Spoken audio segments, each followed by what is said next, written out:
A pergunta parece simples, quase moral, quase motivacional, e por isso costuma ser maltratada. Por que pessoas esperam permissão para viver? Soa como frase de efeito, mas na vida real ela é um retrato frio de como o poder se instala dentro da mente e depois passa a operar sem precisar se anunciar. Não é apenas medo, não é apenas preguiça, não é apenas falta de oportunidade. É uma engenharia silenciosa, a construção de um sujeito que aprende, desde cedo, a confundir existir com ser autorizado a existir. Há um momento discreto, repetido em milhões de casas e salas de aula, em que a criança descobre que a espontaneidade tem preço. Primeiro ela corre, fala alto, inventa, pergunta demais. Em seguida vem a correção. Agora não, não é assim. Cala a boca, pede licença, espera a sua vez. Algumas dessas frases são necessárias para a convivência. O problema não é o limite em si. O problema é quando o limite vira uma filosofia, quando a regra deixa de ser ferramenta e vira identidade. Quando a criança conclui que o mundo é um lugar onde a vida só é legítima, se alguém, em algum lugar, carimbar sua legitimidade. O poder, quando é bem exercido, raramente grita. Ele organiza. Ele distribui recompensas e punições de modo que a própria pessoa passe a se vigiar. Ele ensina que o risco é pecado, que a ousadia é vaidade, que o desejo é imaturo, que a autonomia é ingratidão. E aos poucos, a mente aprende a associar vida com conformidade. A pessoa cresce acreditando que maturidade é aceitar, que prudência é desistir antes de tentar, que ser do bem é não incomodar. Isso não acontece porque alguém tenha lido uma teoria. Acontece porque a psicologia humana é vulnerável a uma sedução antiga, a promessa de segurança. Entre o desconhecido e o conhecido, o cérebro tende a preferir o conhecido, mesmo quando o conhecido é pequeno, mesmo quando o conhecido é sufocante. A mente chama isso de prudência. O corpo chama isso de alívio. O poder chama isso de estabilidade. E é aí que a espera por permissão encontra seu terreno fértil. A pessoa aceita viver menos hoje para não sofrer a ansiedade de viver mais amanhã. O que se chama de permissão quase nunca é um documento. Às vezes é um olhar. Às vezes é a expectativa de aprovação de alguém específico. Às vezes é uma norma invisível. Aqui não se faz isso. Gente como nós não faz isso. Você acha que pode? A permissão é frequentemente um ritual social. Um modo de reduzir o risco de ser isolado, humilhado, ridicularizado. Porque o medo central não é apenas falhar. É falhar em público. É ser interpretado. É virar narrativa na boca dos outros. E se há um coração duro nessa dinâmica, ele é este. O ser humano vive cercado por olhares, e os olhares são moedas. A reputação, mesmo quando não se admite, vale mais do que muitas liberdades. A pessoa pode suportar uma rotina sem sentido por anos, pode engolir um relacionamento que já morreu por dentro, pode abandonar um projeto que ainda nem começou, tudo para evitar o risco de parecer ridícula. O poder social funciona assim. Ele transforma a comunidade em tribunal, e o tribunal em espelho. A pessoa passa a pedir permissão ao espelho. A espera pela autorização também nasce de um equívoco sobre responsabilidade. Viver de verdade implica escolher, e escolher implica assinar embaixo, implica admitir, se der errado, foi meu. Permissão, por outro lado, permite uma transferência elegante de culpa. Se alguém autorizou, alguém compartilha o peso. Se alguém proibiu, alguém explica a prisão. A autorização é um seguro psicológico, e eu não fui imprudente, eu fui autorizado. A proibição é um álibi, e eu não fui covarde, eu fui impedido. Em ambientes de hierarquia forte, isso ganha forma concreta. A pessoa aprende a se mover como se a vida fosse uma repartição. Ela internaliza o protocolo, espera uma ordem para sentir, espera um aval para mudar, espera um superior simbólico para respirar. O detalhe inquietante é que quando a hierarquia externa desaparece, a hierarquia interna permanece. Mesmo quando ninguém manda, a pessoa continua obedecendo. Ela mantém o hábito porque o hábito reduz a angústia do improviso. Há nisso uma lógica de sobrevivência. Em muitos contextos, agir sem permissão realmente foi perigoso. A história do mundo, vista sem romantismo, é cheia de punições para a autonomia. Quem se destacou cedo demais virou alvo. Quem falou demais foi cortado.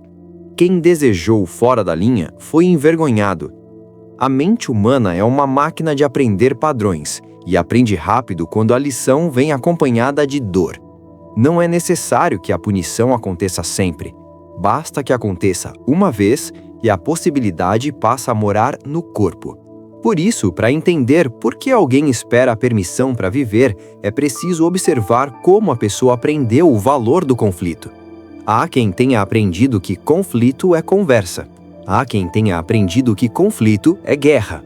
Se na infância ou no ambiente discordar significava perder amor, perder proteção ou perder pertencimento, a pessoa cresce convertendo vida em diplomacia permanente. Ela não vive, ela negocia. Ela não escolhe, ela calcula reações. E aqui entra um ponto que costuma ser ignorado. A espera por permissão é também uma forma de administração do afeto. Quem depende emocionalmente do reconhecimento do outro aprende a colocar a própria vida em modo rascunho. A pessoa fica adiando. Quando eu for promovido, quando eu emagrecer, quando eu tiver dinheiro suficiente, quando minha família aprovar, quando eu tiver certeza, quando o mundo estiver mais calmo. A lista muda, mas a estrutura é a mesma. É uma vida que só começa depois que alguém carimba apto. Só que o carimbo não vem, porque o carimbo não é um objeto real, é uma fantasia social. A sociedade não entrega a autorização para ser livre, ela entrega a autorização para ser previsível. Ela recompensa o comportamento que preserva suas formas. Ela recompensa quem não ameaça o roteiro. O poder gosta de pessoas que se autolimitam, porque isso economiza força. É mais barato governar alguém que já se governa por medo do julgamento. Existe também uma crença profunda, quase religiosa, de que a vida correta tem ordem. Primeiro estude, depois trabalhe, depois estabilize, depois case, depois compre, depois tenha filhos, depois cuide da saúde, depois viaje, depois realize sonhos, depois talvez viva. Essa sequência é vendida como prudência, mas muitas vezes é apenas um modo de empurrar a existência para um futuro que nunca chega. Não porque o futuro seja malvado, mas porque a vida é finita e o cotidiano é voraz. Sempre haverá uma próxima obrigação, sempre haverá um próximo degrau, sempre haverá uma próxima justificativa. O que se aprende nesse processo é que viver é merecer, e merecer é obedecer. Isso cria pessoas que se sentem culpadas quando estão bem. Pessoas que, quando têm um momento de alegria, perguntam se não estão sendo irresponsáveis. Pessoas que, quando querem mudar de rumo, sentem como se estivessem traindo um pacto invisível. Esse pacto é o pacto da previsibilidade. Eu prometo ser o que esperam, e em troca vocês não me expulsam. A psicologia do poder entende isso com clareza. O controle mais eficiente não é o que impede o corpo, é o que formata o desejo. Quando o desejo é domesticado, a pessoa passa a desejar pouco, e então o poder parece benigno. O mundo se torna normal. O estranho não é a prisão, o estranho é a liberdade. A liberdade passa a parecer irresponsabilidade, egoísmo, arrogância. A pessoa confunde autonomia com ataque. Há um mecanismo ainda mais fino. A dependência de autorização alimenta a própria identidade. O sujeito se define pela obediência. Ele se vê como alguém correto, alguém que respeita, alguém que não dá trabalho. Isso traz ganhos sociais, traz elogios, traz confiança, traz um lugar. E todo ganho social é, ao mesmo tempo, uma corrente. Porque quando a identidade depende do papel, sair do papel parece morrer. A pessoa teme não apenas perder a aprovação, teme perder o próprio nome. Por isso, A pergunta não é só por que esperam permissão, é o que perdem se não esperarem. E a resposta é dura. Perdem a proteção de uma narrativa confortável. A narrativa de que são vítimas de circunstâncias, de que são prudentes, de que estão esperando o momento certo. Essa narrativa é uma casa mental, e abandonar essa casa exige encarar o vento. Há também o fascínio pelo poder como pai. O ser humano gosta da ideia de que alguém sabe, alguém decide, alguém tem um mapa. Isso reduz a incerteza, que é uma das dores mais antigas da mente. Quando a vida é confusa, a autoridade vira anestesia. A pessoa prefere ser conduzida do que se perder. Prefere obedecer do que errar.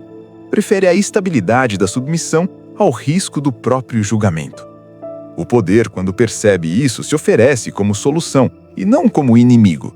O mais impressionante é que esse pai pode ser abstrato. Pode ser o mercado. Pode ser a sociedade. Pode ser o algoritmo. Pode ser a tradição. Pode ser a família. Pode ser a opinião pública. Pode ser o que vão pensar. Pode ser até um ideal interno de perfeição que nunca se satisfaz. A pessoa vive em função de um supervisor invisível, um auditor de escolhas, um fiscal de desejos. Quando essa estrutura se instala, a vida vira um corredor com portas trancadas. E a pessoa, em vez de tentar abrir, fica esperando que alguém apareça com a chave. Ela não percebe que, muitas vezes, a porta não tem tranca, tem apenas um aviso: proibido entrar. E avisos funcionam porque a maioria foi treinada para obedecer avisos, mesmo quando ninguém está olhando. A lógica política do comportamento humano conhece esse fenômeno. As pessoas são governadas mais por aparências do que por essências. Elas se conduzem para parecer adequadas, e adequação, no fundo, é uma moeda de sobrevivência. Ser visto como adequado mantém portas abertas. Ser visto como inadequado fecha portas. Como o mundo distribui recursos, relações e oportunidades por percepção, a pessoa conclui que a aparência vale mais do que o desejo. Então, ela passa a viver em modo de vitrine. O trabalho vira vitrine, o corpo vira vitrine, o relacionamento vira vitrine, a religião vira vitrine, a opinião vira vitrine. E viver, que seria movimento interno, vira performance externa. A permissão que se espera é a permissão de não ser punido por quebrar o personagem. Só que a vida real cobra juros dessa performance. O corpo cobra, a mente cobra, o tempo cobra. Chega um ponto em que a pessoa, mesmo com tudo em ordem, sente um vazio que não sabe nomear. Porque o vazio não é falta de sucesso, é falta de autoria. É o efeito de uma existência em que as grandes decisões foram terceirizadas para o medo. A espera por permissão também se alimenta de uma fantasia, a fantasia de certeza. A pessoa quer garantias para viver. Quer que alguém assegure que não vai se arrepender. Quer que o mundo valide a escolha antes da escolha existir. Mas a vida não opera assim. A certeza é rara e, quando aparece, costuma ser tardia. O que existe, na maioria das vezes, é probabilidade, intuição, coragem calculada. O sujeito que espera certeza está, na prática, esperando um milagre administrativo. A sociedade moderna, com sua burocracia e sua estética de risco zero, reforça isso. Há formulários para tudo, há autorização para tudo, há certificação para tudo. Até o que é íntimo ganha linguagem de permissão. Você tem direito a descansar, você pode dizer não, você pode terminar, você pode recomeçar.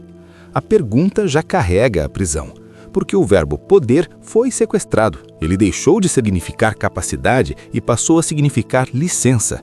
E a licença é o instrumento preferido de qualquer estrutura que queira regular, sem parecer violenta. O poder que usa licença parece civilizado, parece razoável, até protetor.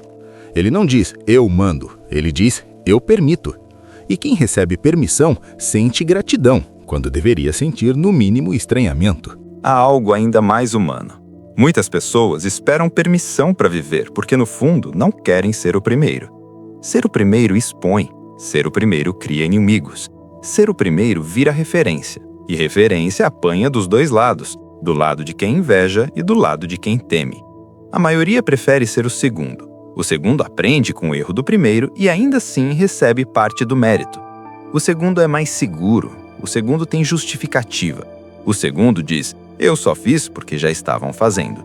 A permissão, às vezes, é apenas a existência de alguém que se arriscou antes. Por isso, tendências sociais são tão poderosas. Quando algo vira tendência, vira permissão coletiva. O que antes parecia ridículo passa a parecer normal. O que antes parecia ousado passa a parecer inevitável. A pessoa não mudou, o risco social é que mudou. E isso revela uma verdade desconfortável. Muitas escolhas não são guiadas por convicção, mas por termômetro de aceitação. A pessoa não vive quando quer, vive quando o ambiente deixa. Se o ambiente é um termômetro, o poder é quem controla o clima. Ele decide o que é bom senso, decide o que é radical, decide o que é maduro, decide o que é infantil. E decide isso não necessariamente com leis, mas com narrativas. Quem controla o vocabulário controla a coragem alheia, porque a coragem depende do modo como a ação será nomeada. Uma vida sem permissão parece para muitos uma vida sem amor, porque amor, para quem foi condicionado, é recompensa por obediência. E isso cria um tipo específico de adulto. O adulto que ainda negocia com o mundo como se estivesse negociando com uma figura parental. Ele tenta ser bom para merecer. E quando a vida exige ruptura, ele não sabe diferenciar ruptura de rejeição. Ele sente que será abandonado. Só que o abandono nem sempre vem do outro. Muitas vezes vem de dentro. A pessoa abandona a si mesma antes que alguém a abandone. Ela se corta em pequenas renúncias diárias. Ela reduz o próprio desejo para caber. Ela se torna administradora da própria contenção e chama isso de responsabilidade. Há uma sedução nisso também, a sedução da vítima. Ser vítima oferece uma espécie de pureza. A vítima não é culpada. A vítima não erra por escolha. A vítima é inocente. E a inocência, no mundo moralista, é um prêmio. A pessoa que espera permissão para viver pode, sem perceber, estar preservando sua inocência narrativa. Enquanto espera, ela pode dizer que ainda não falhou. Ela pode dizer que ainda não se expôs. Ela pode dizer que ainda não se comprometeu. A espera vira uma forma de permanecer intacto, como um objeto que nunca foi usado para não arranhar. Mas o que se preserva nesse caso não é a alma, é a imagem. A alma não fica intacta quando não vive. A alma se corrói por não ter história própria. A imagem, sim, pode parecer impecável, e é por isso que o poder social gosta de pessoas que preferem imagem à vida. Elas são previsíveis, controláveis, úteis. Quando se observa a vida real com um olhar documental, vê-se essa dinâmica em pequenas cenas. A pessoa que quer mudar de carreira, mas espera a aprovação de alguém que nunca vai viver por ela. A pessoa que quer sair de um relacionamento, mas espera um motivo oficial para não ser julgada. A pessoa que quer criar algo, mas espera sentir confiança como se confiança fosse pré-requisito e não consequência. A pessoa que quer descansar, mas espera adoecer para ter desculpa. A pessoa que quer impor limites, mas espera ser ferida o bastante para justificar o limite. A permissão, nesses casos, é uma maneira de tornar a vida apresentável. Como se a vida precisasse ser defendida num tribunal. E, de certo modo, precisa, porque vivemos entre tribunais invisíveis. A diferença é que alguns aceitam esse tribunal como destino e outros percebem que o tribunal é apenas a soma de medos coletivos. E aqui há um ponto delicado. Nem toda permissão é inútil. Viver em sociedade exige pactos. O problema é quando o pacto se torna absoluto, quando ele invade o íntimo, quando ele toma o lugar da consciência. O poder não precisa abolir o desejo. Basta empurrá-lo para um cantinho e chamá-lo de egoísmo. Basta ensinar que querer é suspeito, que escolher é presunção, que mudar é instabilidade. A psicologia do comportamento mostra que o ser humano é altamente sensível a reforço intermitente. E o poder usa isso como um artista. Ele dá aprovação às vezes, nega outras, de modo que a pessoa fica presa na expectativa. Como quem puxa uma alavanca esperando prêmio. A pessoa aprende. Se eu fizer certo, talvez me aprovem, talvez me amem, talvez me reconheçam. O talvez é uma corrente. O talvez mantém a pessoa obediente por décadas. Esse mecanismo aparece em famílias, em empresas, em grupos, em instituições. Aparece também em ambientes digitais, onde a aprovação é quantificada e distribuída em microdoses. E isso cria um novo tipo de permissão, a permissão algorítmica. A pessoa começa a se orientar pelo que recebe resposta, pelo que é validado, pelo que é engajado. Ela passa a moldar a própria vida para ser consumível. A vida vira conteúdo, o eu vira marca. E quando o eu vira marca, toda a autonomia vira risco reputacional. Só que a alma humana, quando reduzida à marca, perde um pedaço de sua dignidade silenciosa. Ela vira projeto de aceitação. E o projeto de aceitação nunca termina, porque o público muda, a moda muda, o humor coletivo muda. A pessoa que pede permissão ao público está se submetendo a um rei instável. Hoje o rei aplaude, amanhã o rei apebeja. E o medo desse amanhã mantém a pessoa imóvel. Há também um fenômeno de classe e de oportunidade que precisa ser dito sem romantização. Para quem vive em precariedade, o risco tem custo maior. Para quem sustenta outros, o improviso pode ser irresponsável. E para quem sofre discriminação, ser o primeiro pode ser perigoso. Isso é real. Só que, mesmo nesses cenários, a pergunta continua válida, porque o que se chama de permissão muitas vezes é mais psicológico do que material. Há pessoas com pouca margem que ainda assim exercem a autoria dentro do possível. E há pessoas com muitas portas abertas que vivem esperando uma chave imaginária. Isso nos leva a um ponto central. A permissão mais poderosa é a permissão interna. E a proibição mais poderosa também. Quando alguém diz, eu não posso, muitas vezes está dizendo, eu não me autorizo. O curioso é que essa autoproibição costuma usar a voz de outra pessoa. A voz do pai, da mãe, do professor, do chefe, do grupo, do passado. A mente grava vozes como grava músicas, e algumas vozes viram trilha sonora permanente. O poder nesta leitura não é apenas o que está fora, é o que se instala dentro e passa a operar como se fosse bom senso. O indivíduo passa a chamar de prudência aquilo que é medo, passa a chamar de maturidade aquilo que é resignação, passa a chamar de humildade aquilo que é apagamento. E ninguém precisa obrigá-lo, ele faz sozinho. Ele até defende a própria prisão porque a prisão virou moral. Quando se fala em Maquiavel como inspiração para o olhar humano, o foco não é cinismo gratuito, mas lucidez sobre um fato simples. As pessoas raramente se movem por pureza. Movem-se por interesse, por medo, por imagem, por pertencimento, por sobrevivência. E a espera por permissão é uma estratégia de sobrevivência social. A pessoa intui que o mundo pune o imprevisível. Então ela escolhe ser previsível. Ela escolhe ser governável. Ela escolhe ser correta. E paga com a própria vida interna. Há uma vantagem imediata nessa escolha. A previsibilidade da paz superficial. Reduz conflitos, evita rupturas, mantém relações estáveis, mesmo que vazias. Mantém carreiras lineares, mesmo que sem sentido. Mantém a pessoa dentro da moldura. A moldura pode ser apertada, mas é familiar. A familiaridade é uma droga antiga. O custo é que, com o tempo, a pessoa começa a sentir que está vivendo a vida de alguém. Ela olha para si e reconhece funções, mas não reconhece presença. Ela tem papéis, mas não tem centro. Ela consegue explicar tudo o que faz, mas não consegue explicar por que existe. E como não quer encarar esse vazio, ela redobra a obediência.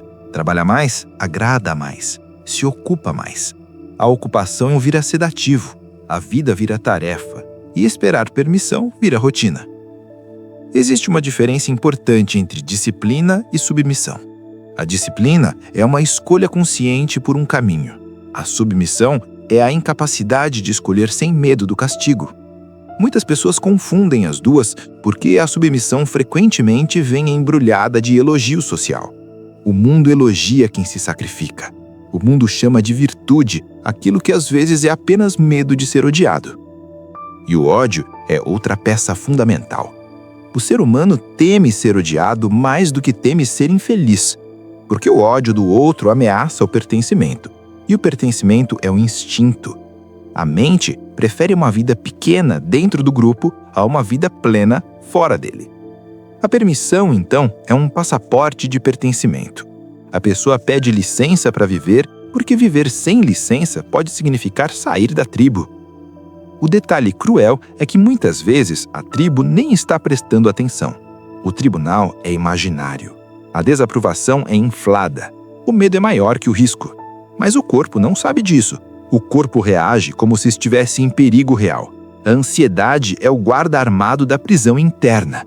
E quando a ansiedade fala, ela fala com autoridade. Ela parece verdade.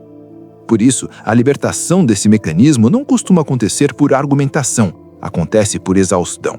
A pessoa cansa de agradar, cansa de esperar, cansa de ser alguém que sempre está quase.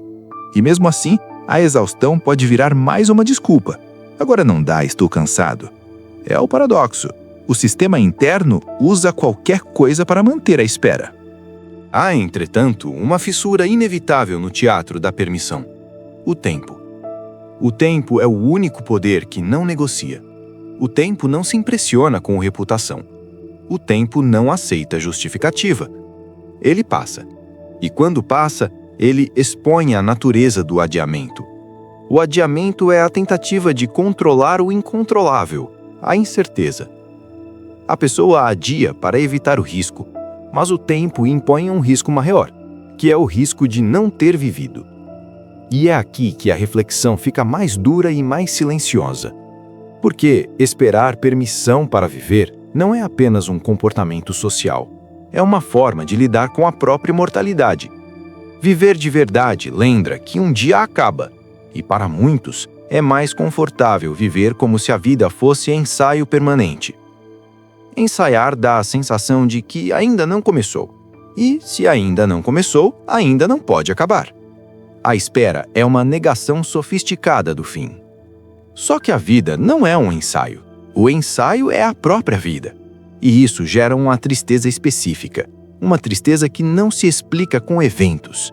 É uma tristeza estrutural. Ela aparece como irritação, como tédio, como cinismo, como apatia. A pessoa não sabe que está triste por não ter vivido. Ela acha que está triste porque o mundo não oferece mais prazer. E tenta comprar prazer, consumir prazer, simular prazer. Mas o que falta não é prazer, é sentido. E sentido nasce de autoria. O poder, quando quer manter pessoas dóceis, oferece substitutos de sentido. Oferece status, oferece consumo, oferece entretenimento, oferece pequenas vitórias sociais, oferece títulos, oferece pertencimentos fáceis. E isso funciona porque a mente gosta de recompensas imediatas. A pessoa troca a vida por símbolos de vida. Ela troca a liberdade por medalhas de aprovação.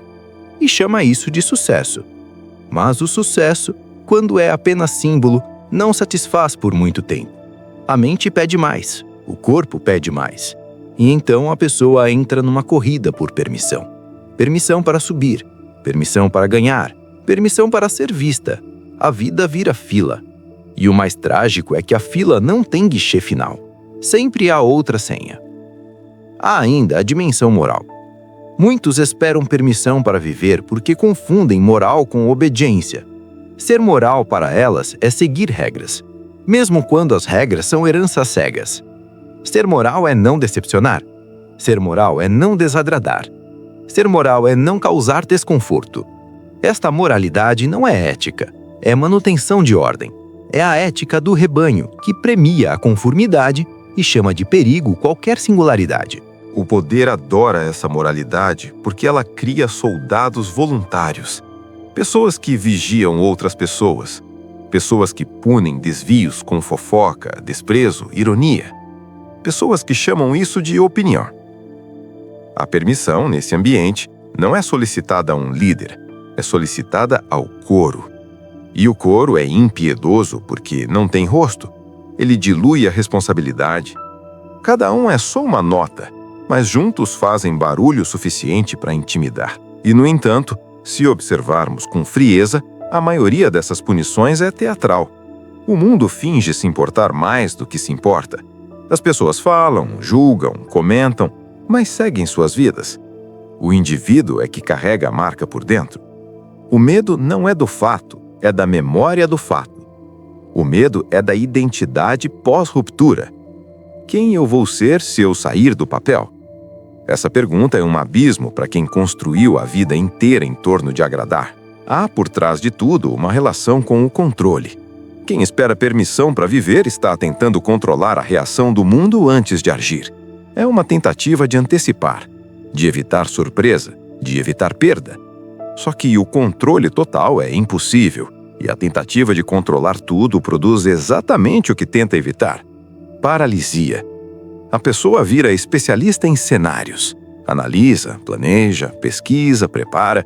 E isso pode parecer inteligente, pode parecer responsável, pode parecer adulto. Mas muitas vezes é apenas medo sofisticado. Esse medo sofisticado tem linguagem bonita. Ele se chama estratégia. Ele se chama timing. Ele se chama cautela. Ele se chama esperar a hora certa. E o poder aprecia essa linguagem porque ela dá dignidade à submissão. A pessoa não se sente covarde, se sente racional. E a racionalidade, quando se torna desculpa para não viver, vira cárcere com biblioteca. O que há de mais perturbador, talvez, é que a permissão costuma ser esperada de pessoas que também estão esperando permissão. É uma cadeia de dependências. Um pede ao outro o que o outro não tem. Ninguém se sente autorizado a autorizar. Então, todos aguardam um evento externo, uma crise, uma oportunidade, uma mudança política, uma aprovação familiar, um sinal do destino. E quando o sinal não vem, a vida se estreita. Em algumas pessoas, isso explode em forma de revolta tardia. Uma mudança abrupta, uma ruptura dramática, um recomeço impulsivo. A revolta tardia é a tentativa de compensar anos de contenção, mas ela também pode ser capturada pelo mesmo mecanismo. Vira performance, vira prova, vira necessidade de mostrar para o tribunal que agora tem motivo. Até a rebeldia pode pedir permissão desde que venha com justificativa socialmente aceitável. O olhar mais útil, inspirado na frieza política aplicada à psicologia, é reconhecer que o ser humano é governado por duas forças que se misturam o tempo todo: medo e desejo. A espera por permissão é quando o medo sequestra o desejo e passa a administrar a vida em nome de evitar dor. E isso é compreensível. A dor é real. Mas a vida administrada apenas para evitar dor se transforma num corredor sem janelas. E quando alguém finalmente percebe isso, não percebe como quem lê uma frase, percebe como quem acorda num quarto estranho. Percebe que passou anos negociando com sombras, que construiu uma vida correta e ainda assim sente falta de si. E essa falta de si não se resolve com mais obediência, ela só aumenta. A conclusão, se é que existe uma conclusão num tema assim, não é uma frase final heróica, é um silêncio, um reconhecimento desconfortável. O poder mais efetivo é aquele que faz o indivíduo acreditar que a própria jaula é escolha dele.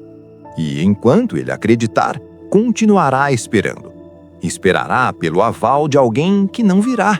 Esperará pelo mundo ficar seguro. Esperará pelo medo desaparecer. Esperará até que a espera vire identidade e a identidade vire destino. Porque, no fundo, esperar permissão para viver é uma maneira de permanecer governável. E ser governável é, para muitos, a única forma de se sentir protegido. O custo dessa proteção é alto, mas é pago em parcelas pequenas, quase invisíveis, todos os dias. Uma renúncia aqui, um adiamento ali, uma palavra engolida, um desejo minimizado, um caminho não escolhido. E assim a vida vai sendo reduzida sem um grande evento que pareça injusto. Vai sendo reduzida por pequenas autorizações negadas por um fiscal interno que aprendeu a se chamar de prudência. E quando a pessoa percebe tarde demais para recuperar tudo, mas cedo o bastante para entender o mecanismo. E entender o mecanismo é, por si só, um tipo de ruptura. Não uma ruptura barulhenta, mas uma ruptura íntima. A percepção de que a permissão que mais prendeu nunca foi do mundo. foi aquela mesma aprendeu a pedir como se pedir fosse virtude, como se esperar fosse sabedoria, como se viver precisasse ser concedido e não assumido, mesmo com medo, mesmo sem garantias, mesmo sob olhares, mesmo sob risco. A vida real não oferece certificados de legitimidade. O que ela oferece é consequência. E o poder, em sua forma mais eficiente, usa exatamente isso.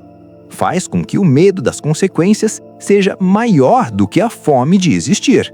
E assim, sem correntes visíveis, sem muros altos, sem guardas armados, milhões de pessoas seguem vivendo como se estivessem sempre diante de uma porta, olhando para cima, esperando que alguém autorize a entrada, sem notar que a porta, muitas vezes, esteve aberta o tempo todo.